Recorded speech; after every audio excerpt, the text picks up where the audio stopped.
Hey everyone, Joshua Kirk here with you once again, and now that we're halfway through the year 2019, I am now going to share with y'all my favorite albums of 2019 so far. So these are the 16 albums in particular that really stood out to me, and so far a pretty good year. A pretty good year for music. I mean, initially it kind of took a little bit to pick up with strong releases frequently, but overall some very cool and very interesting records that I'd like to share with you all in this video. And I'm going to be doing things in a little different order instead of mentioning all these albums in the ranking order of how much I liked it. These are all going to be in alphabetical order for this video. Anyway, let's just get started. The first album that I want to give a shout out to is the new Conor Oberst and Phoebe Bridgers supergroup / project, Better Oblivion Community Center. A surprise project that I was not really expecting to enjoy earlier this year, as I'm not really a gigantic fan of either one of these artists' music otherwise, but I think here their voices have great chemistry with one another, and I do think that their songwriting, though they're both pretty similarly melancholy and heartrending, also have their own unique personalities, and the production on this thing is very good. It definitely isn't really any different from anything they've done before, even though there are a few risks that they take here. It definitely works, definitely shows how well they've refined their sounds, and I think even those people who aren't typically big fans of Conor Oberst or couldn't really see the hype behind Phoebe Bridgers' debut album are still going to find some merits in this album, I think. Another very surprising indie album that came out this year is the new Charly Bliss record, Young Enough, where I think the band makes a substantial improvement from their debut album, Guppy. Better songwriting, there's better production, it's a little less wonky, a little more polished than their last album, but in my opinion it's for the better. There's also better songwriting on this thing. There's still a little bit of wit and cleverness to be found. Definitely more mature and dark than their last album. There's some pretty harrowing backstories to back up some of these songs. And Eva Hendricks has found that pitch in her voice that I would like to hear from her most often when she sings. So I definitely am hopeful about the band's future and how they will expand upon this excellent album they put out this year. And then for one of my favorite singer-songwriter and folk rock records of the year, which is also in my top 5 albums of the year so far, that is the new Felice Brothers record, Undress. Really like the kind of satirical, politically charged social commentary in the lyrics here, the very effortless, natural folk rock sound, which I think the band sounds a lot more in the moment here than they did on their last album. Really like the kind of drunken background vocals that happen in some of these choruses. This is a very fun and also very sort of bleak kind of album too. It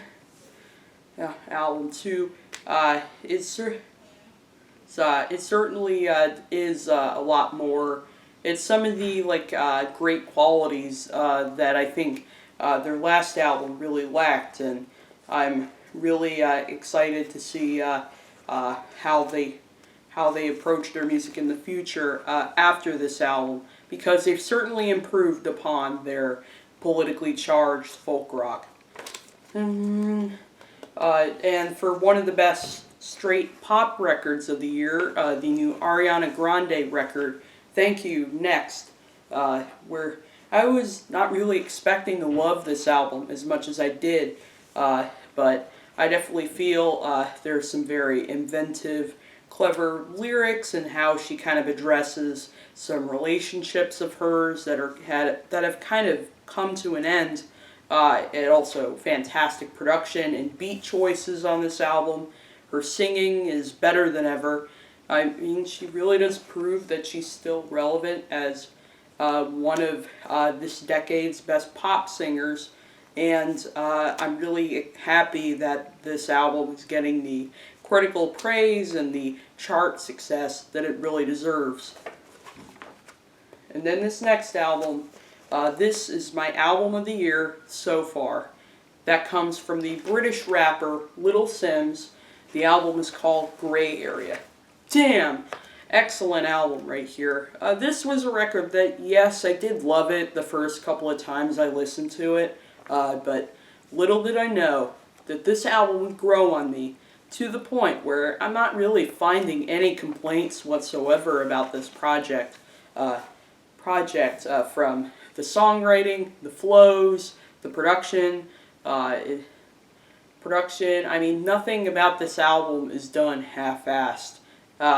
And also, some great vocal features on this album, too. And I think this is an album that really does show a unique talent. And the British hip-hop scene certainly has a lot of great talent, overall, so I think Little Simz is setting one of the best examples for that scene.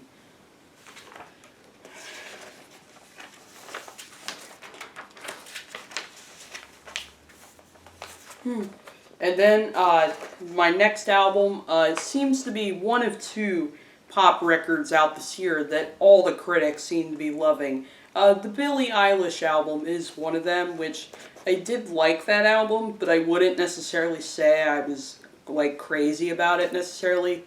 But I will say that about this other album that the critics seem to be loving this year. That is the new Lizzo record, 'Cause I Love You. Great record. Definitely a very unique talent right here. Love the stylistic versatility, love the body positivity addressed in this album's lyrics, and also on the album cover, which literally shows her completely naked. Some very fun and clever sort of songwriting, her vocal performances, her rapping definitely have a lot of personality, some humor, and this is a very hopeful, vibrant kind of album that I really do enjoy. I mean, this is everything I want in a pop star in 2019. Someone who is riding on trends, but is also sort of showing plenty of originality and plenty of distinctiveness to stand out above all the rest. And that would be Lizzo on this album. And then, this is an album I reviewed recently, one of the most innovative records of the year. Not just in electronic music, but I think music overall is the new Matmos record, Plastic Anniversary. Where the band takes plastic objects and plastic instruments and creates some total musical gold out of them. I mean, who knew they could take things that to most people would be considered trash and turn it into some of the most fun and exhilarating and occasionally creepiest electronic music of the year. I also really like how they incorporate members of a local marching band out of Whitefish, Montana to add some plastic horns and plastic drums on here. There's a lot more live instrumentation than ever heard before on a Matmos album. And it's just as distinctive as the usage of like riot shields, Lego bricks, or Go Bricks or silicone gel breast implants. And then for one of the most critically acclaimed rock records of the year, certainly the best pop punk album of the year so far, is the new Pup record, Morbid Stuff, where the band definitely creates the album I've pretty much been wanting to hear from them for the last couple of years, where I think they pretty much perfected all the things that they were kind of trying to do on their last couple albums, but never really kind of like hit that spot necessarily until now. There's still a lot of humor and heart to this album, but at the core there's like some very dark and harrowing, sort of very hopeless poetry, even though it is sidelined by some very incredible choruses, great energy, and fantastic production even. I think the mixing on this album is easily the best I've heard on a pop album. But this is definitely the kind of album where you maybe, even while you're jamming out to this thing and air guitaring to some of the solos, you're still probably going to shed some tears here. But that's pretty much why it's so good. It definitely shows that they're one of the best pop punk bands of this decade, alongside Jeff Rosenstock and a few others. And then this is my most recently reviewed album, one of the best political rap albums of the year, where Quelle Chris takes a fascinating deep dive into the culture of firearms on his new album, Guns, which this is an album that, yes, does literally talk about like guns and how they're affecting our society in a pretty bad way, but also using guns as a metaphor to describe like people or God, a variety of different things. And he comes through with an album that is very thoughtful and very jazzy. Really like the kind of piano-laden instrumentals that this album goes for. Barely a bad feature on this album. Sure, structurally it may be a little imperfect, but it definitely shows Quelle Chris as one of the best underground rappers of this decade, and I really hope that he gets more of the exposure or critical praise that he really deserves. Another great British hip-hop album that came out this year is the new Slowthai record, Nothing Great About Britain, where here we have yet another exciting new talent in 2019 over here.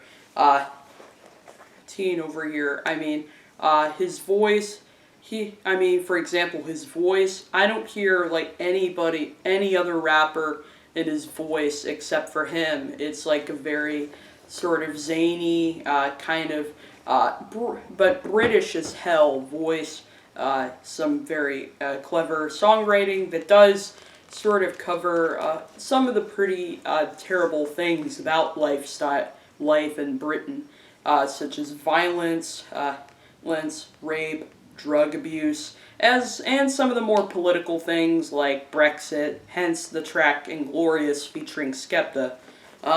The beats on here are fantastic. It really does give grime rap that extra boost of creativity that it kind of needs at this point.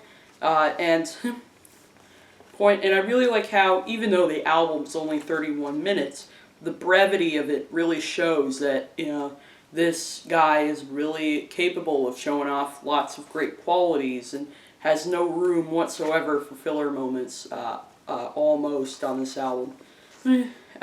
Great debut album. And then I gotta give a shout out to the new Bruce Springsteen record, Western Stars, which was very surprised how much I enjoyed this album, because I used to be a gigantic Bruce fan. But as I got older, he definitely drained on me a little bit, even though there are a few albums of his that I do really like. But here he definitely does a good job trying out new sounds. This is a very string-based album, and this isn't just an album where he's just layering strings on top of a song. He's actually intentionally writing it for this kind of capacity, and he does it very well. He also incorporates elements of Americana and country music without necessarily sounding like country necessarily. It's still, at the core, really good classic rock album without being overly nostalgic. And I will say that his songwriting and his voice have definitely aged like a fine wine here. Definitely an album that I think even those who aren't typically a big Bruce fan would definitely find something to love about it. Alright, for these next few records, I'm going to discuss a few critical favorites of this year. Including this one that already for a month and a half in which it's been out, seems to be getting some of the most buzz out of any album this year. This is the record that people are still trying to speculate who other vocalists are on it besides the artist himself, and still trying to crack the code on this record. Because it is definitely a very intriguing musical experience for 2019. Tyler, the Creator, IGOR. Sure, I definitely really liked Flower Boy, definitely one of my favorite records of 2017, but I think IGOR may be an even better record. Sure, it's definitely the least hip-hop oriented album in his discography, using more elements of neo-soul and R&B. And the mixing's definitely a little funny. He has some of those similar lo-fi characteristics of his album Cherry Bomb from 2015. But at the core is just a really excellent and complicated breakup album that really does show him really showing off his most true self here on this album. So this is sort of revealing that, underneath this this guy who used to be hip-hop's class clown is, this, grown adult, trying to figure out how to sort of approach life and kind of cope with the hard stuff that it brings. He definitely shows off more singing abilities on this album, though he does deliver some pretty great raps on some of the bangers here. But he really does show a great singing voice on this album that really has a lot of emotion. It really makes me believe nearly everything he says here. It's here, highly recommended. Another one of the best singer-songwriter records of this year is the new Sharon Van Etten record, Remind Me Tomorrow. Where she does something a little different here, easily her most ambitious record sonically, as she incorporates more synths, more effects, different digital textures to this album, creating an album that's definitely gothier and darker than anything he's ever done before. But it really does a good job of pushing her voice and her songwriting to new heights. I mean, there are some incredible cathartic synth pop tunes on here, as well as some edgier, more haunting sort of ballads on here too. It's on here too. And she comes through with excellent vocal performances throughout, including on my favorite track, 17, which will definitely stick with me for a long time. And I really like how she definitely is being smart and kind of incorporating more synths into her sound, but unlike some indie artists who tend to sort of incorporate those kind of textures so they can kind of devolve into radio-ready blandness, she is coming through with an album that really shows a big artistic peak in her career. So definitely one of the first records I fell in love with this year that you definitely should check out. And then my next album, this seems to be the record that is This seems to be the most critically acclaimed album of 2019 thus far. I mean, I'm pretty damn sure this is probably the highest rated album on Metacritic for 2019 so far. And for good reason, that I will talk about in a moment. That is the new Weyes Blood record, Titantic Rising. I mean, this is definitely my favorite album of the year that's like not a hip-hop album, for sure. This hip-hop album, I mean, some incredible, very cinematic vocal performances from Natalie Merring. I love the very grand and grand and vintage sound of this album, but definitely does take some inspiration from some pretty like old school music from the 60s and the 70s, but it doesn't sound like a shameless nostalgia dirge. It actually still sounds very contemporary and pretty much the album that we need to hear in this age. Great songwriting on this album too, and this is a very emotionally affecting album, I would say. I mean, take a look at the track Movies. Definitely one of the most goosebump-inducing things I have heard this year. I mean, Weyes Blood, she's at a pretty great peak in her career, so I think it's really exciting that this album is really getting all that sort of critical credit that it really deserves. Alright, now we're going to transition from critical favorites to the weird. Be ready. The new Xiu Xiu record, Girl with Basket of Fruit. This is easily one of the most unnerving and yet one of the most ambitious and creative experimental indie records of the year. This is sort of like that Jordan Peele movie, Get Out, which, if you have not seen that movie, go check it out. Excellent film, one of the best horror films of the decade, where initially I may not know what all is going on, but the more I listen to it, the more unsettling I find it to be. So, really like this album. It's very disturbing, chilling lyrics, as well as the melding of different genres, which is like industrial, dark ambient, noise pop, as well as tribal music. There's a lot more hand percussion and guest vocalists than like on their last album, including a haunting Eugene Robinson cameo. And Jamie Stewart, Angela Sio, and a bunch of other musicians create create a very sort of strange and very unsettling yet very intriguing musical world on Girl with Basket of Fruit. And then finally, this is an album that, if it weren't for the needle drop, I probably wouldn't have considered listening to this album and really becoming so addicted to it the way I am. 100 Gecs with the album 1000 Gecs. 100 Gecs being the new duo of Dylan Brady and Laura Less, aka O's No One, who are both singers, songwriters, electronic music producers, who pretty much, and on this album, they take a variety of different genres, like trance, emo rap, industrial, and bubblegum synth pop, puts it all in a blender and creates this very tantalizing musical smoothie.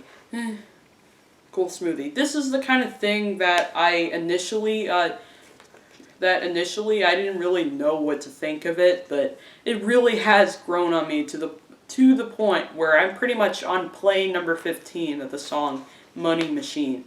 Money Machine. There's also some fantastic songwriting and great production. Even though the mixing is a little flimsy, it definitely pretty much I think it only adds to the wildness, so I definitely take that as a compliment to them.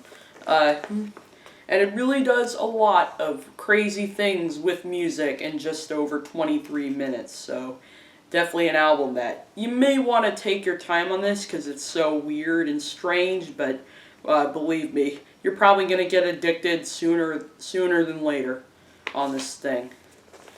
Alright, that'll do it for my favorite albums of 2019 so far. Be sure to check out some of these great records. If you're a gigantic music fan, you probably already heard some of these albums, but definitely some ones that are more obscure that I would highly recommend. Definitely subscribe. These are the only few albums that I really needed to mention for this video, but in the description there are some honorable mentions of other albums I enjoyed this year that definitely are worth checking out. I'll see you for episode 238 of Album of the Day. This is Joshua Kirk, signing off.